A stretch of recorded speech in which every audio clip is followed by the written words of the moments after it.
Hello friends, breaking rabies boundaries ये theme दी गई है सन 2024 जो चल रहा है में मनाए जाने वाले वर्ल्ड रेबीज़ डे को।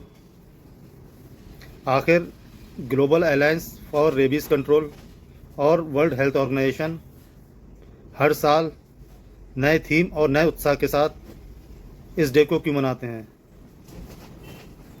जैसा कि हम जानते हैं कि रेबीज़ वैक्सीन के इन्वेंशन का credit great scientist Lewis pasture को जाता है और 28 सितंबर को उनका जन्म हुआ था। तो इस दिन हम वर्ल्ड रेबीज़ डे मनाते हैं। पर इसके मनाने का जो मुख्य कारण है वो ये है कि जैसा कि रेबीज़ एक जानलेवा बीमारी है और इसका कोई भी ट्रीटमेंट अभी तक उपलब्ध नहीं है,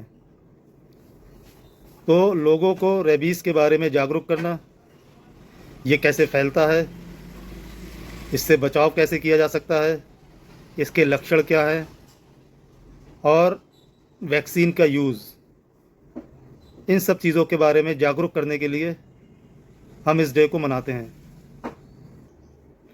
रेबीज़ एक ज़ूनोटिक डिजीज़ है जो कि जानवरों से इंसानों में फैलती है। ये किसी रेबीज़ संक्रमित जानवर के काटने, खरोंचने या फिर उसकी लार का किसी ह्यूमन बीइंग की बॉडी में इंसर्ट हो जाने की वजह से फैलता है। जो जानवर रेबीज़ के वाहक हैं उन्हें दो कैटेगरी में डिवाइड किया गया है, पालतू जानवर और जंगली जानवर। पालतू जानवर की कैटेगरी में जो एनिमल आते हैं वो कुत्ता, बिल्ली, मवेशी और घोड़े, और जंगली जानवरों की जो कैटेगरी में होते हैं वो चमगादड़, बंदर, भेड़िए, लोमड़ी इत्यादि। तो सबसे पहले रेबीज़ से बचाव के लिए हम जिन जानवरों के टच में रहते हैं उन जानवरों को रेबीज़ से बचाना अत्यंत आवश्यक हो जाता है। तो जो उनके वैक्सीनेशन की जो प्रॉपर गाइडलाइन है हमें उनको फॉलो करना चाहिए। इसके लिए हम किसी वेटनेरियन से कांटेक्ट कर सकते हैं, किसी मवेशी अस्पताल में कांटेक्ट कर सकते हैं या किसी प्राइवेट क्लिनिक पर भी कांटेक्ट कर सकते हैं।